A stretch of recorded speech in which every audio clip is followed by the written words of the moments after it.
The animated Spider-Verse expanded the world of Spider-Man by going beyond the usual Peter Parker storyline, marking the cinematic debut of teenager Spider-Man, Miles Morales.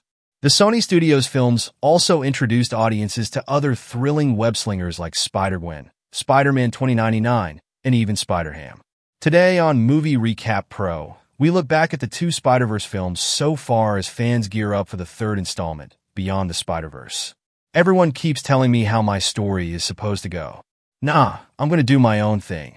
In the first film, Into the Spider-Verse, Miles Morales is introduced as an ordinary high schooler from the dimension known as Earth 1610. While Peter Parker already exists as Spider-Man in Miles' world, he is soon killed by Kingpin. Working with other villains like Dr. Octopus and Green Goblin, Kingpin has created a collider that can help him access other parallel universes. Despite Kingpin's villainy, there are some emotional reasons behind his decisions, as he wishes to unite with alternate versions of his dead wife and son. After Peter Parker's death, Miles becomes a natural successor to the superhero, as he too was bitten by a radioactive spider, gaining powers similar to Spider-Man. But it turns out Kingpin's collider caused spider people from other dimensions to slip into his world. This includes Miles's unlikely mentor, Peter B. Parker, his eventual love interest, Spider-Gwen, and other heroes like Spider-Man Noir, Spider-Ham, and Penny Parker. Miles makes it his mission to safely transport all the spider people back to their home dimensions while fighting against Kingpin and his minions. One of Kingpin's most trusted associates is the villain Prowler, who turns out to be very close to Peter. While Miles lives with his loving parents, his Uncle Aaron was a major mentor figure for him. Much like how Peter Parker has his Uncle Ben, Aaron had an influential presence in Miles' life and inspired him to accept his great powers with great responsibility. But a shocking plot twist in Into the Spider-Verse is when Miles discovers that it was Aaron behind the Prowler mask, tasked by Kingpin to kill his own nephew. Aaron finally goes against his evil boss and gets killed in retaliation. Dying in Miles' arms, Aaron leaves a lasting impact on Miles' life, who continues fighting the good fight, taking a leap of faith in accepting his new heroic responsibilities. Miles becomes a better person than his kind-hearted but morally gray uncle. After taking down Kingpin, all the spider people are able to head back to their home dimensions. While Miles juggles his life as a superhero and a high school student, he still harbors a crush on Gwen Stacy, despite her living in another dimension. In the second film, Across the Spider-Verse, Gwen somehow returns to Miles' dimension, and the romantic tension can still be felt, but they have a bigger mission to handle. Instead of rekindling their romance, it turns out that when Kingpin's collider exploded in the first movie, one of the scientists got his body infused with portals, calling himself the Spot. The scientist turned supervillain blames Miles for his altered state, but when the Spot accidentally triggers the ability to travel across multiple dimensions, he causes more ruckus across the Spider-Verse. The Spot starts his destruction with Earth 5011, a dimension that has PVA Parker as its Spider-Man. As the Spot plans to destroy the collider on this Earth, Miles, Gwen, and Paviter team up to protect as many people as they can from this explosion. Caught in the explosion is Inspector Singh, the father of that dimension's Spider-Man's girlfriend, Gari, who is eventually saved by Miles.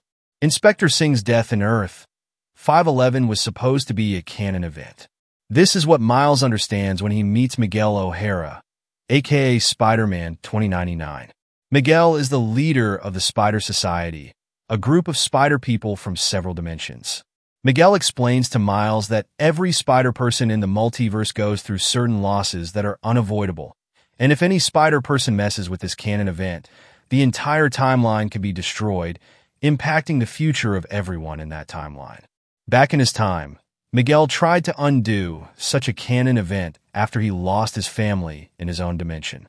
Traveling across the multiverse, he settled in a universe where his variant was dead, but he replaced that person, restarting his family life.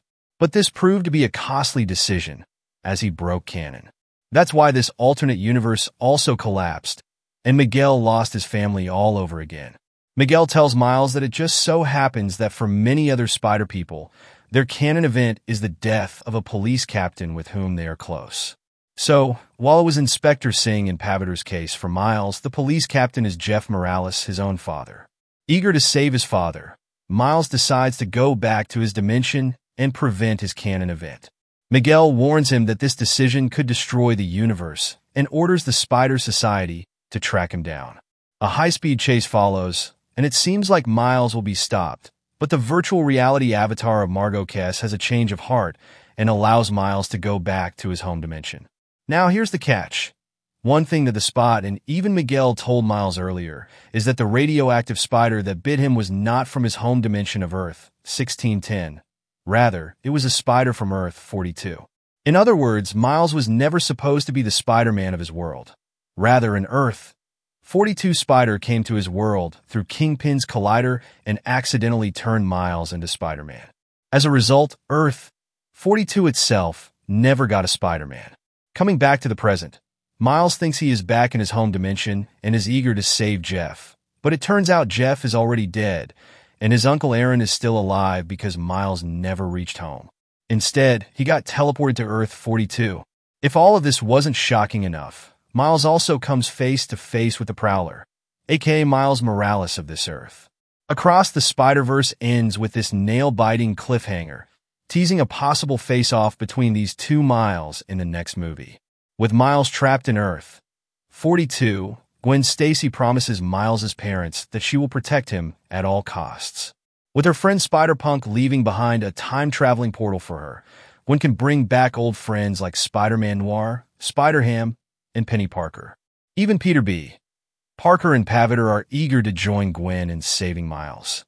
So one thing is clear. Beyond the Spider-Verse, we'll have a super team of Spider people from all previous movies. There will be enough action to satisfy fans of all versions of Spider-Man. The Spot has also escaped and still vows revenge on Miles Morales. I'm going to take everything from you. The dramatic ending of Across the Spider-Verse teases the Spot's next move, which is to destroy Earth 1610's New York. Will his attack succeed? Will this attack end up killing Jeff Morales? Will Miles and the Spider Society be able to save Earth 1610, or will Miguel O'Hara allow the destruction for the sake of a canon event? The next movie needs to answer these intriguing questions. Despite much anticipation, Beyond the Spider-Verse faced several production delays.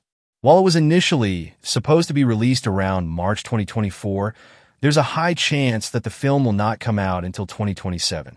With such prolonged delays, it can be hard to keep track of the time-traveling chaos of the Spider-Verse movies. Spider-Man: Beyond the Spider-Verse promises to be an intense race against time. It's no longer just Miles' journey of becoming a hero. The other Spider people are dealing with their own personal issues and inner demons. Gwen still bears the guilt of watching her Peter Parker die after turning into the Lizard. Peter B. Parker struggles with fatherhood, taking care of his daughter, Mayday, while indulging in his superhero activities. Miguel O'Hara is a stickler for rules and canon events while coping with his own grief of losing his family twice. As the closing chapter of the Spider-Verse trilogy, Beyond the Spider-Verse will be quite an emotional roller coaster. However, the world of Spider-Verse will continue, as some spin-offs are already in development. These include a Spider-Man Noir TV series with Nicolas Cage reprising the titular role and a solo spin-off movie focusing on Jessica Drew, aka Spider-Woman. As for Beyond the Spider-Verse, it seems fans will still have to wait for some years. Thank you for watching.